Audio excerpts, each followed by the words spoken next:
Hey, welcome to another video. My name is Jack Martin, and in today's video I'm going to be talking about the Canonet 2.8.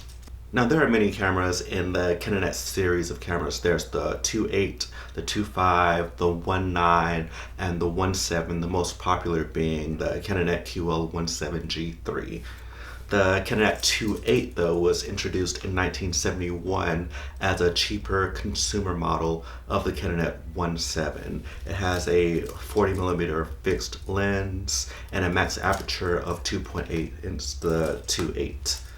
Now I don't know about you guys, but I absolutely love compact rangefinder systems, and I love this camera, and I've put so many rolls through it, and I'll show you a few images I've taken with this camera during this video. Now there are a few quirks with this camera. One being that you have control over the aperture with a little tab on the side. You can stop all the way from 2.8 all the way down to 16, but there's a catch.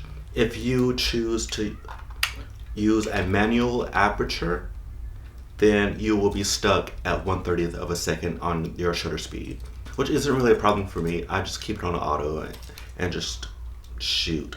I love this camera because it's kind of like a point and shoot that you have to manually focus, and it just gets out of the way, and all you have to do is worry about focus and composition and just shoot. It's really straightforward, and I love that.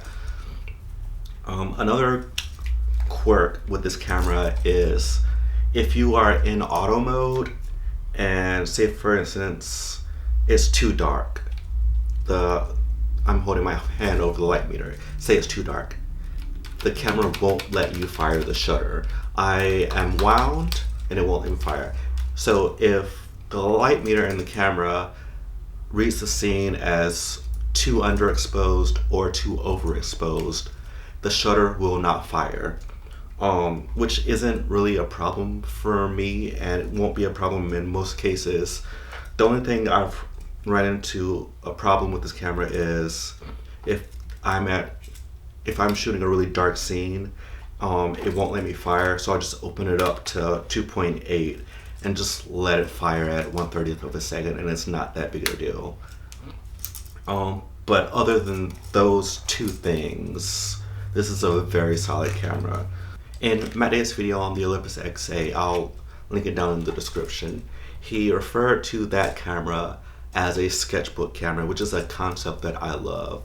Now the Olympus XA is a very small and pocketable rangefinder system. It's aperture priority, and the whole concept that he was talking about in that video was basically using that camera as a sketchbook camera to like snap ideas and to snap everyday things. And that's exactly how I use this camera. I love that concept, and I think everyone in their practice should have a everyday camera that they don't have to think about. And I absolutely love it. Now there are other cameras in the Canonet series, as I mentioned before, the most popular being the Canonet QL17G3. It's often referred to as a poor man's Leica.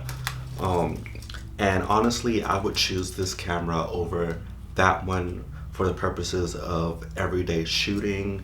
It's got a great little lens on, and I'll share some pictures with that I've taken with this camera. And also, I got this camera from a guy for like 20 bucks. And as opposed to the QL17G3 in a good condition, it's gonna run you like around 200, I believe, right now. So yeah, this is definitely a cheaper alternative to that. And if you wanted fully manual controls, I don't think you necessarily need a 1.7 aperture. I would even go with the 2.5 model, because those are still going to give you full manual controls. Yeah, that's the Canonet 2.8. I absolutely love this camera. If you have any experience with this camera and you love it, let me know. If you hate it, let me know. If you have any questions, I'd love to answer them either in the comments or on Instagram at @ojackmartin. Give this video a thumbs up if you liked it, and subscribe if you feel so inclined. Until next time. See ya.